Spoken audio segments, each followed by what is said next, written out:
بسم الله الرحمن الرحيم. إن الحمد لله نحمده ونستعينه ونستغفره ونعوذ بالله من شرور أنفسنا ومن سيئات أعمالنا. من يهده الله فلا مضل له ومن يضلل فلا هادي له. أشهد أن لا إله إلا الله وحده لا شريك له وأشهد أن محمدا عبده ورسوله. يا أيها الذين آمنوا اتقوا الله حق تقاته ولا تموتن إلا وأنتم مسلمون. يا أيها الناس اتقوا ربكم الذي خلقكم من نفس واحدة وخلق منها زوجها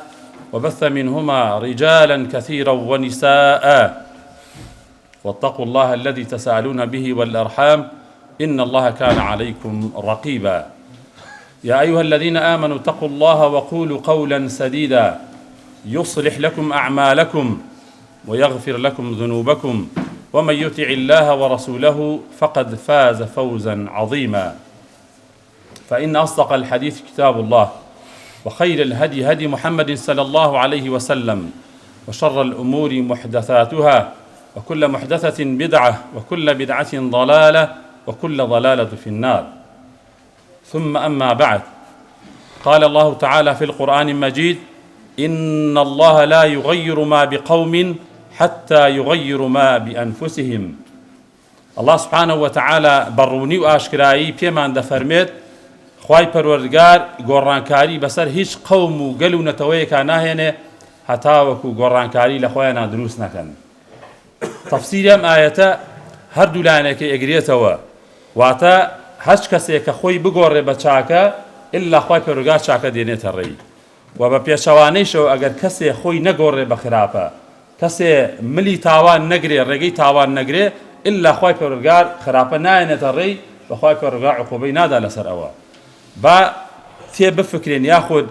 بەخۆمانە بچینەوە بزانین ئەم هەموو کێشە و مەشاکل و گرفتە کە هەیە لە ناومانە بزانین دەستی خۆمانە خەتای خۆمانە سوچی خۆمانە یاخود نا. ئەبینی کێشە کۆمەڵایەتەکان چەند زۆرن، خراپە و خراپەکاری چەند زۆرن، گەنجەکانمان مناڵەکانمان لە فەوتانان لە دەستدەرچوونان. یعنی بەداخەوە گەر ئاگامان لێیان نەبێ ئەگەر بە خۆمانە نەچینەوە ئەو گۆڕانکاریە بنچینەیە لە خۆمانە نەکەین هەموو شتێکمان لە دەست دەرەچێت. ئەگەر بێت و ئێمە ئێستا بمانەوێ ماڵێ دروست بکەین یاخود ماڵێکمان هەبێت تێکی بدەینەوە دروستی بکەینەوە لە چیوە دەست پێ ئەەکەین؟ لە ئەساسەکەوە دەست پێ ئەەکەین. ئەبێ ئەساسەکەی پتەوکەی. ئەگەر بمانەوێ ئەساسێدا بنین لای چەند کەس ئێمە پرسیارەکەین کام مەوادە باشە ئێمە دای بنین لە ئاساسی ئەم بیناوخانوە کە بۆ ماوەیەکی کاتی کە تیای ئەژین. بەڕاستی ئەبێ ئێمە لە ئەساسەوە دەست بکەین بە گۆڕانکاری لە خودی خۆمانە لە نەفسی خۆمانە. ئەبێ ئیسلاحی نەفسی خۆمان بکەین ئەو جا خوای پەروەردگار گۆڕانکاری بەسەر ئێمە دێنێ، ئەو جا خوای پەروەردگار موفق و سەرکەوتومانەکە. بۆیە ئەگەر گۆڕانکاری لە خۆمانە نەکەین چاوەڕوانی گۆڕانکاری نەکەین کە خوای پەروەردگار بێنێتە پێشمان. بە تایبەتی جاری وای ئێمە هەمومان هەچ کەسمان دەممان بکرێتەوە بەقەدەر سیاسەتمەداری ئەزانین و باسی و خواستی موضوع و بارودۆخی سیاسیەکەی نەڵین بۆ گۆڕانکاری دروست نابێ، بۆ ئەم حکومەت و دەسەڵاتە ناگۆڕێ. کاکی من، برای من، خوشکی من، تۆ خۆت گۆڕیوە تا ئەم حکومەت و دەسەڵاتە بگۆڕێ. ئەگەر خۆت نەگۆڕی دڵنیا بەخوای پەروەردگار بۆت ناگۆڕێ. بۆ نمونە ئێمە لە هەرێمێکی بچووکە کە قەیرانی خراپە و فەسادی و دەسەڵاتێکی خراپ کە بەکاری دێنێ و کە خەڵکی لە هەندێک خەڵک هایلافەژین و هەندێک خەڵک لە قیمەی فەقیریان هۆکارەکەی چییە؟ هۆکارەکەی ئەو خەڵکەیە زیاتر. ئەو خەڵکە ناتۆ گۆڕانکاری لە خۆیان دروست بکە، گۆڕانکارێکی ڕیشەی لە خۆیان دروست بکە. بڕۆ زۆربەی خەڵک ئەوەی کە مەسلەحەت و بەرژەوەندیەکی لەگەڵم حکومەت و دەسەڵاتە هەیە چەپڵەی بۆ لێ ئەدا، هاوکاری ئەکا، پشتی ئەگرێ. یعنی تۆ کە داوای گۆڕانکاریەکەی دوو مەعاش سێ مەعاشی بندیوارت هەیە و خۆمانە لێن مەسلەحەت و بەرژەوەندیەک تێ لەسەر حسابی خەڵک و بە ناحەق و بە حەرام بە تەمای گۆڕانکاری لە حکومەت و دەسەڵاتە بکەی ناکرێ. بۆیە ئەگەر خۆت لە حەرام نەپارێزی، خۆت لە گوناه و تاوان نەپارێزی، دڵنیا بە هیچ شێوازێک خوای پەروەردگار گۆڕانکاری بەسەر ئەو میلەت و گەلایە ناهێنێ. و ئەو جا برایانی بەڕێزم، ئێمە ئەو کە زۆر ئەساسە ئەبێ ئەو تەشریعی خوای پەروەردگار کە بۆی ناردوین حکمی پێ بکەین، بزانین کێمان پشتگیری ئەو حکمی خوای پەروەردگارەکەین، کێمان ئەمانەوێ حکمی خوای پەروەردگار سەر بگرێ، حکمی خوای پەروەردگار حکمی پێ بکرێ. با لە خودی خۆمانەوە ئێستا پرسیار لە خۆمان بکەین. خوا ئەگەر کەسێ براکەی زینا بکە ئامادەیە بە حکمی قورئان حکمی لەگەڵا بکرێ؟ ئامادەیە داری حەدی لێ بدرێ یاخۆ ڕەجم بکرێ؟ ئەو پرسیارە ئێستا لە خۆت بکە ئەگەر ئامادە نیت والله حکمی ئیسلام شەرعی خوای پەروەردگار بە تۆ سەر ناکەوێ خوای پەروەردگار گۆڕانکاری لە حکمی خۆیان ناکا بۆ تۆ کە تۆ کەسێکی بە حکمی خوا رازی نیت کەسێک کە دزی ئەکا ئەگەر براکەت بوو ئەگەر باوکت بوو ئەگەر کەسی نزیکت بوو کوڕەکەت بوو ئامادەی دەستی ببڕێ بە بەرچاوتەوە تۆش دەستخۆشی لە حاکم بکەی کە دەستی ئەبڕێ ئەگەر وانە بووی نەخێر نەوەکو هەیە بەداخەوە کە ئەبینی خۆشی ئەڵێ براکەم کەسێکی خراپە براکەم معاملەی خراپەکە براکەم قۆڵ و دەستی خەڵکە بڕێ براکەم ماڵی هەتی و ماڵی کەمەندام و ماڵی خەڵکی فەقیر و هەژارە خوا بەڵام کاتێک کە دێتە سەر حەقیقەتێ ئەتەوێت داکۆکی لە مۆزوعە بکەی دێتە سەنگەرە و سەنگەری لێ ئەگرێ ئەڵێ بە هیچ شێوەیە قبوڵی ناکەم باسی براکەم بکەی تۆ شەریکە دزی لەگەڵی ئەگەر حاجیت ئەگەر مامۆسای ئەگەر قورئان لەبەری ئەگەر هەر لە هەر پلە و پایە پۆستێکا بیت بەڕاستی تۆ زوڵمت کردووە لەو شەریعەتی خوای پەروەردگار بۆ هەر خراپە یەکتر برانی بەڕێزم یعنی ئەگەر ئێمە نەتوانین گۆڕانکاری لە خۆمانە بکەین خوای پەروەردگار گۆڕانکاری بەسەرمانە نایەنێ بۆیە لە هەر پلە و پۆستێکا خوای پەروەردگار فەرمێ پێغەمبەر یەکەم عەلەیهی سڵات وسەلام فەرمێ كلكم راع وكل مسؤول عن رعيته واتەک ئەفەرمێ هەمووتان هیچ کەس بەریء نییە لەو مەسئولیەت و بەرپرسیارەتیە هەر لە کەسێکەوە لەگەڵ مناڵەکانی لەگەڵ خێزانی لەگەڵ براو خوشک و ئەندامی خێزانەکەی مامۆسایەکی یانی لەسەر مینبەر کاتێک کە تۆ چواردەورەکەت ئەزانی خراپ و فەسادێکی تایە ئەگەر ناتوانی گۆڕانکاری بکەی مامۆسای ئاینی تۆ نەتوانی تۆ یا ناتەوێت یاخود ناتوانی گۆڕانکاری لە شەرعی خوای پەروەردگارە بکەی چواردەورەکەت ئەبینی کۆمەڵە دیاردەهەیە بەداخەوە خەڵکانێکن بە ئاشکرا دزی ئەکەن لە ناو مشتەمە و کۆمەڵگەیە سەیری کە بزانن چەندێ دیاردەی دزی زۆر بووە خەڵکی دەرمانە فرۆشێ قومارەکە حرامە فرۆشێ حرامە خوا مامۆسای بەڕێز تۆ لەبەر قەرەباڵکردنی دەوری خۆت ناتوانی تەئسیریت لەسەر ئەو حرام خۆرە هەبێ چۆن دینی خوات ئەشەسپێنی چۆن حکمی خوا ئەشەسپێنی هەچ کاتێک کە بە خەڵکی لێت عاجزە بێ نایە بۆ مزگەوتەکەت پارەت بۆ نایەنێ بۆ مزگەوتەکە هەر شتێکە هەر هۆکار و بیانێکی هەیە تۆ ئەبێ حکمی خوای پێ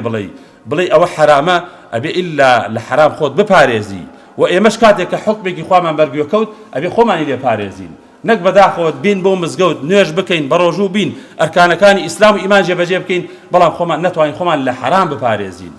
نەتوانین ئەوەی کە خوای پەروەردگار لێ حرام کردوین ئێمە لە خۆمان لەسەر خۆمانی حرام بکەین لە کاتێکا کە پێغەمبەری خوا صلی الله علیه وسلم پەیامی پیرۆزی ئیسلامی بۆ هات هەندێک گوناح و تاوان هەندێک حرام هەبوون مەرحەلە بە مەرحەلە خوای پەروەردگار حرامی کرد لەسەر خەڵکەکە یەکێک لەوانە خواردنەوەی شەراب خواردنە کحولیەکان خوای پەروەردگار مەرحەلە بە مەرحەلە یەکەم جار فەرمووی کاتێک کە نوێژەکەن مەشروب مەخۆن کحول مەخۆن لەبەرەوەی بزانن کە چی ئەڵەن لە نوێژەکانتانە بەڵام دوای ئەوە خوای پەروەردگار ئەمری پێکردن کە مەشروب حرام و نابێ بخورێ وەکو ئەفەرمێ یەسئەلونەک عن الخەمر والمەیسر ئەفەرمێ کاتێک کە پرسیارت لێکرێ لەسەر خەمر لەسەر ئەو بابەتە کحولیانەی کە سەرخۆشتانەکەن قل فيهما إثم كبير ومنافع للناس وإثمها أكبر من نفعها پیان بڵێ ئەی محەممەد صلی الله عليه وسلم ئەمە زەرەری زۆرە بۆ ئێوە عەقڵتان لەجێی خۆی ناهێڵێ سەرخۆشتانەکە بێئاگاتانەکە با منفعەت و سوودی بۆ کۆمەڵی خەڵکیشە بێ وەک مەشروب فرۆشەکان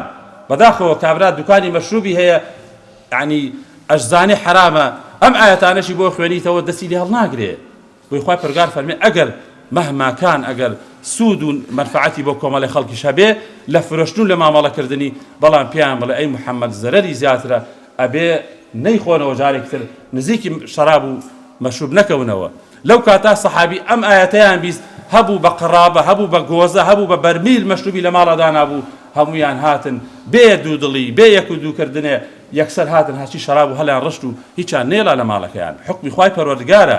دەی برای بەڕێزم خوشکی ئەزیزم ئێستا تۆ ئەم حکمە ئەبیسی معقول نییە بڵێ ئیماندار و نوێشکەرم و یەشتر لە حراما بژیت یەشتر حرام بخۆی یەشتر حرام پەیا بکەی یەشتر حرام دەرخواردی ماڵ و سەرۆ و سامان لە سەرۆ و سامانەکە دەرخواردی ماڵ و مناڵی بدەیت بۆیە ئەبێ کە حکمی خوار بیست یەکسەر وازی لێ بینیت و دەستی لێ هەڵبگری و لە حکمە شەرعیەکانە خوای پەروەردگار فەرمێ فلا وربك لا يؤمنون حتى يحكموك فيها شجر بينهم أفرمي والله بزانن ئیمانتان دانامەزرێ جابا ئێمە بزانین فەحسێکی ئیمانی خۆمان بکەین لێرەیە با تەفتیشێکی ئیمان و نەفسی خۆمان بکەین خوای پەروەردگارە فەرمێ واللهی ئیمانتان دانامەزرێ ثابت نابێ ئەی محەممەد هەتا تۆ نەکەن بە حەکەم لە بەینی خۆیانە لە حکمی شەرعیە ئێمە کێمان پێغەمبەری ئەکرەم عەلەیهی سەڵات وەسەلام کردومانە بە حاکم لە بەینی خۆمانە کاتێک کێشە و گرفتێکمان بۆ دروستە بێ كاتێ لە گوناه و تاوانێکین چەند نەهی هەیە لەسەر ئەوەی کە ئەو بابەتانەی کە باس ئەکرێ حرامن ئێمە خۆمانی لێ ناگرینەوە مامەڵەی حرامەکەین دەستی لێ هەڵناگرین بەداخەوە هەیە مسلمانە زینا ئەکا یعنی بڕۆ ئێستا بووە بە دیاردەیەکە لە تۆڕە کۆمەڵایەتەکان ئەیبینین چۆن خەڵکی فەزح ئەکرێ گەنجێکی تازە هاتووەتە ئەم وڵاتە چەند مانگێکە یعنی وای لێ هاتووە کە دێ لەگەڵ ئافرەتێکی خوار تەمەەن 18 ساڵ کە زۆر جار هەر پلانە دائەنرێ بەو کەسانە کە توش بن بەداخەوە کەسەکە لەوانەیە نوێشکەریش بێ وەڵی ئەمجا لەم ماوەی پێشوا کەسێکم بینی گەنجێ بوو بەداخەوە ڕیشێکی سنەتی جوانی هەبوو هەر بە تعلیق نووسی بووان یەکێک لە برا سەلەفیەکان تووشی حاڵەتە بووە زۆر ناشرینە بەڕاستی دیارێکی زۆر خراپە کەسێ بێ چاوی لەو بێ کە زینا بکە فەزع بێ لە ناو مجتەمەع و کۆمەڵگەیە ئەگەر لە سۆسیال میدیا 100,000 کەس سەیری بکە لەو ڕۆژە ناترسی کاتێ لە محکەمەی خوای پەروەردگارە بە بەرچاو هەموو عالەمە خوای پەروەردگار فەزحی بکە بۆیە برای بەڕێزم خوشکی ئەزیزم کاتێک کە خوای پەروەردگار محرماتێکی دانا سنوورێکی دانا من و تۆ بۆیە مسلمانین کە نەیبەزێنین ئەگەر بەزاندمان کەوا بوو ئێمە مسلمانێکی دامەزراو نین ئیماندارێکی ڕاستەقینە نین چونکە مەوتا خوای پەروەردگار بە ئایەتە فەرمێ ئەی محەممەد پیان بڵێ ئەگەر ئیمانیان دانامەزری هەتاوەکو حکمی خوا هەتا تۆ نەکەن بە حاکم لە بینی خۆیانە ئەگەر سەیری پێشینە بکەین سەیری پێغەمبەران بکەین کە پێغەمبەری خوا بوون عەلەیهی سەڵات وەسەلام چۆن تەبەڕیان کردووە لە خراپەکان مەهماکان ئەگەر باوکشیان بوو بێ و یاخود ئەگەر کوڕیشیان بوو بێ ئەگەر خزم و کەسوکاری نزیکشیان بوو بێ نوح عەلەیهی سەلام لە دوای ئەوەی کە تۆفانەکە نشتەوە خوای پەروەردگار ڕزگاری کرد لە کێوی جوودی لەنگەری کەشتەکەی گرت و لەوێ ڕزگاری بوو یەکێک لە کوڕەکانی نوح چوو بە سەر شاخێکی بەرز ئەیوت من لەسەر ئەم شاخە بەرزە تۆفان و لافاوەکە پێم ناگا نوح عەلەیهی سەلام نەیزانی پێغەمبەرانش غەیبیان نەزانیوە بۆیە داوا ئەکات و ئەپارێتەوە ونادى نوح ربه فقال ربي إني ابني من أهلي الله خوايا كان رحم بكركم بكي أول أهلي منه خوايا كان نخن كي خوايا پروردگار راسه هو الله من حداته عليه السلام بيفر مجي قال يا نوح إنه ليس من أهلك أي نوح بزان وأهلي تونية أما بو إما برزان وخوش يسان أقل كركمان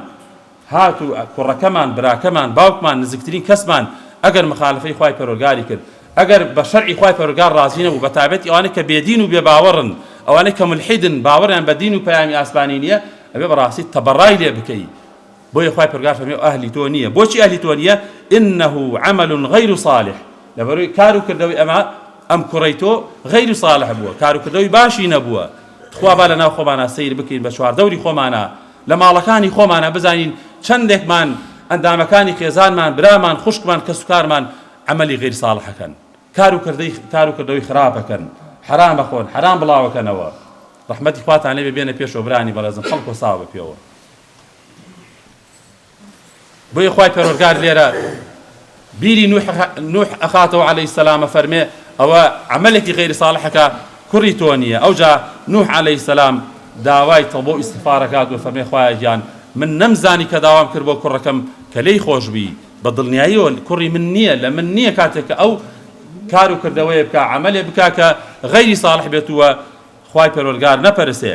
و ئیبراهیم عەلەیهی سەلام کە باوکی پێغەمبەرانە کاتێک کە دعوەی باوکی ئەکا داوای لێ ئەکا کە باوکی بێتە سەر ڕێبازی پیرۆزی ئیسلام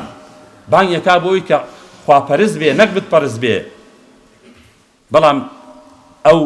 تەواو بێباوەڕە بە ئیبراهیم عەلەیهی سەلام و بێباوەڕە بە ئاینەکەی بێباوەڕە بە خوای پەروەردگار بۆیە خوای پەروەردگار فەرمێ فلما تبين له أنه عدو لله تبرأ منه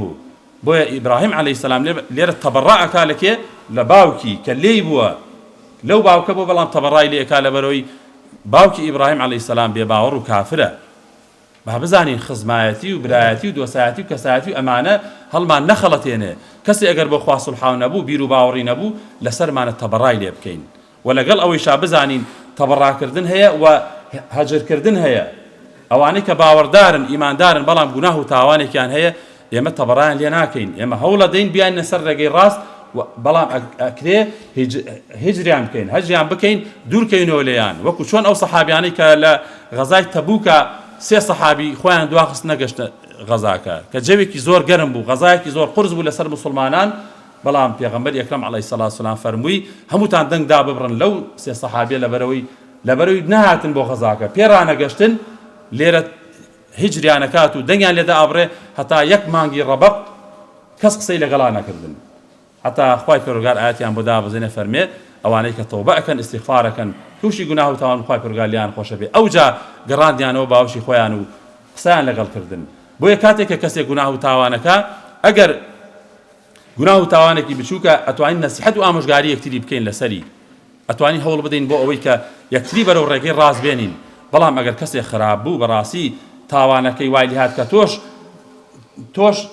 لە تاوان و لە خراپەی ئەو بەشداربی یاخود پرشی ئەو بەربکەوێ ئەبێ هیجریکە ئەبێ لێ دوور بکەویتەوە دەنگی لێدا ببڕی بۆی کە چاک بێ ئەگەر ئەو تەواو دەستبەرداری دین بوو دەستبەردامی پەیامی خوای پەروەردگار بوو ئەبێ تەبەڕای لێ بکەی نابێ برا و باوکو و خوشک و کەسوکار و نزیکترین کەسی خۆت بەڕاستی ئەبێ ئینسان چونکە ئەگەین بە ڕۆژێ نەفسی نەفسیە تەنانەت پێغەمبەرانیش نەفسی نەفسیەکەن خوای پەروەردگار تاک کۆمانەکاتەوە تاک محاسەبەمانەکە براو برا بە یەکۆ محاسەبە ناکە کوڕ و باوک بە یەکۆ محاسەبە ناکە ئللا هەمومان یەک بێ خوای پەروەردگار محاسەبەمانەکە بۆی ئەبێ فرای خۆمان بکەوین بەڵام لەگەڵ ئەوەش ئەبێ بە حکمەتەوە هەوڵ بدەین کە براو خوشکانمان کە تووشی گوناه و تاوان نەبن و هەوڵ بدەین چاکیان بکەین و بەرەو باشە بیانهێنین و خاڵێکی تر زۆر گرنگە برانی بەڕێزم کە ئێمە لە ژیانمانە پشگیری ناحەق نەکەین لە هەر شوێنێک ناحەق هەبوو ئێمە دژی بوەستین ئەگەر نەشمانتوانی بەرەنگاری بین بوەستین یاخود گۆڕانکاری بەسەر ناحەقیا بێنین بەلای کەمەوە لەگەڵیانە نەبین بزانین واللهی لە ژێر بەتانیشتەوە لە ماڵی خۆتا لە شەوێکی تاریکا مەیلی بەلای دەسەڵاتدارێکی زاڵم بەلای کەسێکی خراپەکار بەلای کەسێک کە حەقی خەڵکە خوات و کە ناحەقی ئەکا لە خەڵک ئەگەر مەیلی بەلایە بێ ئاگادار بە لەگەڵەوە حەشەکری لەگەڵەوە حەشەکری الحشر مع من أحببت وبيغمبري أكرم عليه الصلاة والسلام فرمي بأنس فرمي أي أنس لقل أو كسا حشرك ليك خوش تبي أو كسيك خوش تبي لقل أو حشرك لي ما مصايك عيني شيروكي باس كاب بيم خوش أبوي وشي باس كم الله روج شبك لخويا أبيني شتيكي سير عجيب بيني الله لخويا على بردم مزجوتك يا دو فريشتي خواي بروجاردين جهازك يعني بيوك وشون أم دەڕنە فیزی کارەبا یاخود جیازێکە فەحسی کارەباکە ئەڵێ پیانە لەبەر دەرگا وەساوە هەچ کەسێ دێتە دەرەوە فەحسێکی ئیمانەکەی پێەکا ئەڵێ هیوا هەیە بە حاڵ گێچەکەی ئەجوڵە ناجوڵێ هەیە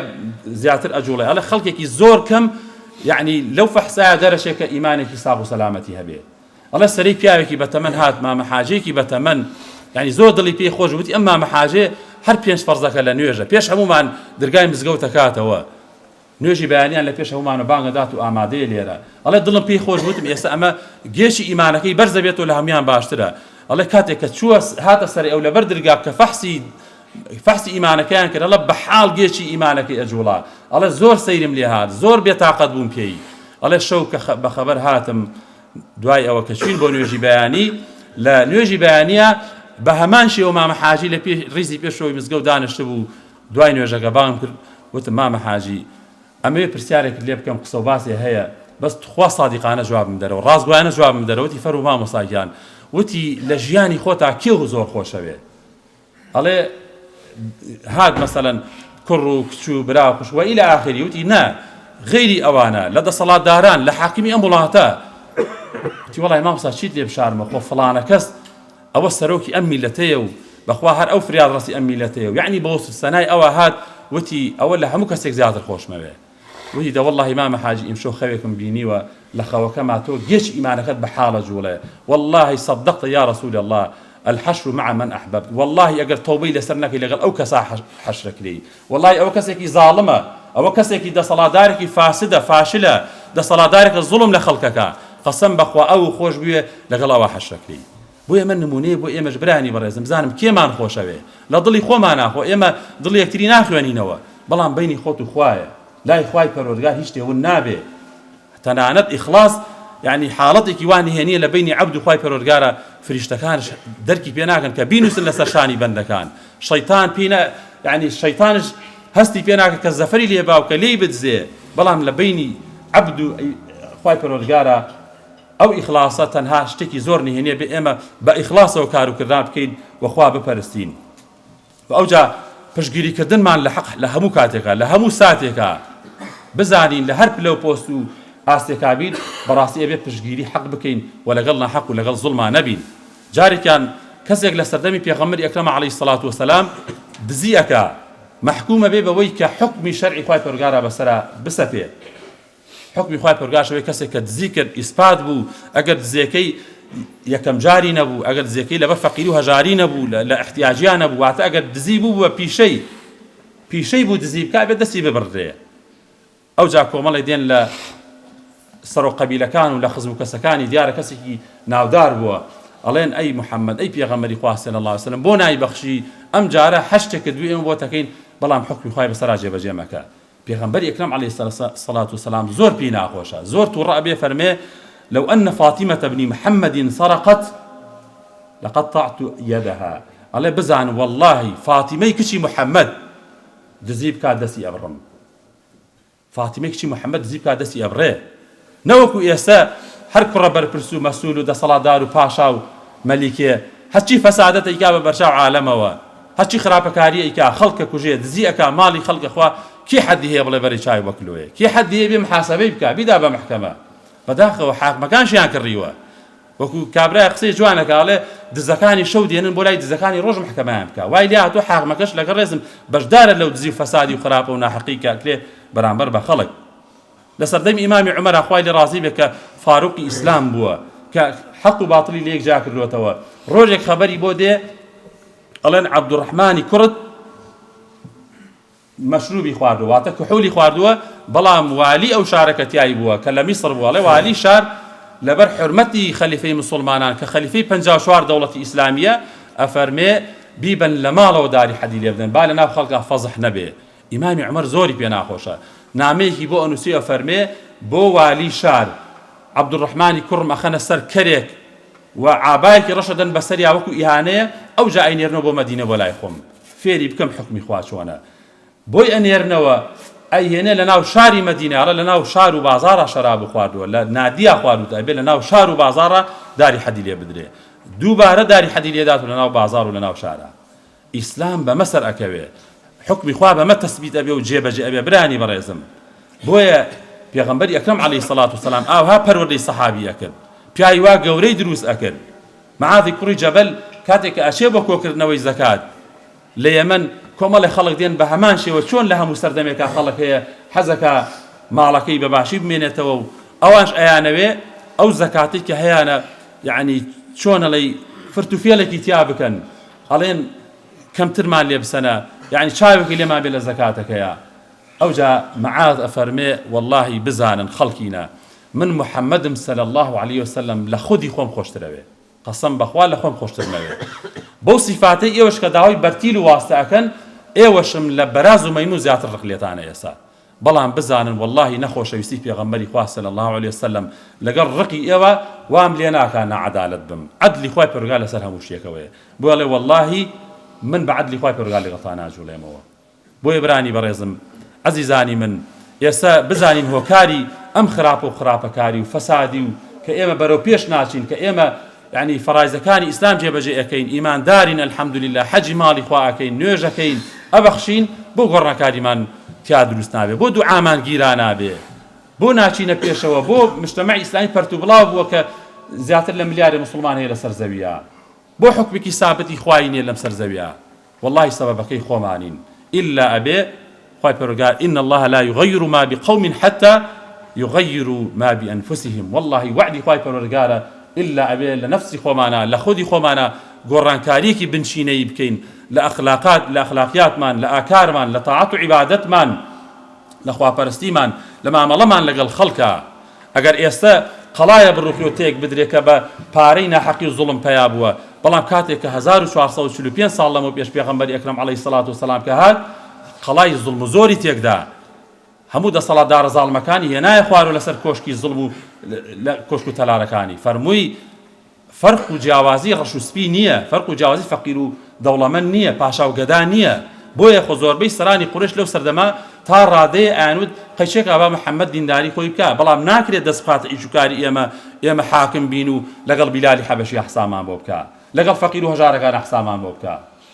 لا فرق بين العرب والعجمية إلا بالتقوى خوي برقات بيه فرمي أي محمد صلى الله عليه وسلم فرق نية لبين عرب وعجمية غير عربك إلا بالتقوى نبيه إن أكرمكم عند الله أتقاكم بزانا بريستريد أنا لا إخوائي پروردگار أو أنا كتقوى زورا بوي إما بالتقوى بقرانو من ولا إخوائي پروردگار إخوائي پروردگار قران كاري ديني بسر جياني إما وحكم إخوائي أقريتو بمان داوكن لإخوائي پروردگار إصلاحي حال من بكا يا ربي إخوائي كان قران كاري كي بنشيني إيمانتيا دروز بكي وحكم إخوة ثابت بكي لسر زويا ربنا آتنا في الدنيا حسنة وفي الآخرة حسنة وقنا عذاب النار آمين آمين والحمد لله رب العالمين براني بريزم پیاوچاکان ئەڵێن گۆڕانکاری لە بەینی دەستنوێژ و سوژدەیەکایە بزانین چۆن کاتێک کە ئینسانی ئیماندار دەستنوێژ ئەگرێ هەدەفێکی هەیە ئامانجێکی هەیە الوضوء شطر الإيمان ئەوە حەدیثی پێغەمبەری خوا صلی الله عليه وسلم ئەفەرمێ دەستنوێژگرتن نیوەی ئیمانە چونکە بەڕاستی ئینسان بە دەستنوێژەوە نوێژەکات و ئەچێتە حزوری خوای پەروەردگار بە دەستنوێژەوە نەبێ نوێژ دروست نییە تۆ مناجات ڕاستەخۆ لەگەڵ ڕەب العالەمین ناکەی بە دەستنوێژەوە پاک و تەمیزیە بۆیە ئەوانەی کە ئیماندارن بزان یەکێک لە نیشانەی ئیمان ئەو کەسانن کە دایم دەستنوێژیان هەیە بەبێ دەستنوێژ ناچنە دەرەوە بەبێ دەستنوێژ ناچنە سەر ئیش و کارەکانیان بەبێ دەستنوێژ مامەڵە لەگەڵ خەڵکان ناکەن ئەوەی کە دەستنوێژی هەیە نیوەی ئیمانی سابت بووە و ئەو جا بە دەستنوێژەکە و نوێژەکەی دروستە برانی بەڕێزم نوێژ چییە معنای نوێژ چییە یعنی ئەم هەموو بابەتە خوای پەروەردگار لە تەشریعی خۆیان لە قورئانی پیرۆزا بۆمان باسکات پێغەمبەری ئەکرەم عەلەیهی سەڵات وسەلام بۆمان باسکات و لە حەدیثەکان بۆمان بۆی نەقڵ کردوین یعنی هەمووی بۆ ئەوەیە کە ئێمە کەسێکی ڕازگۆ بین کەسێکی صادق بین کەسێک بین عیبادەت و تەعەت تەنها بۆ خوای پەروەردگار بکەین ئێمە ئەمە هەمووی لە نوێژا کۆ ئەبێتەوە یعنی نوێژکردن مناجاتە لەگەڵ ڕەب العالەمینە کە بە تەکبیری ئەڵڵاهو ئەکبەر تۆ ڕاستەخۆ بەبێت تەرجومان لەگەڵ خوای پەروەردگارە قسە ئەکەی گفتگۆ ئەکەی الحمد لله رب العالمين سپاسگوزاری ئەو خوایە ئەبی داوای لێ ئەکەی ئەپاڕێیتەوە لێی خوای پەروەردگار وەڵام دەداتەوە لەگەڵ هەر ئاەتێکا تۆی خوێنی خوای پەروەردگار فەرمێ حەمەدەنی عەبدی سەیرکەن فریشتەکان عەبدەکەم سپاسگوزار مەکە هەتا ئەگەیتەوە ئاەتەی کە هەموو پەیامەکان بۆ ئەم ئاەتە هاتووە ئەڵێ چی ئیاکە نەعبود خوایە من تۆ ئەپەرستم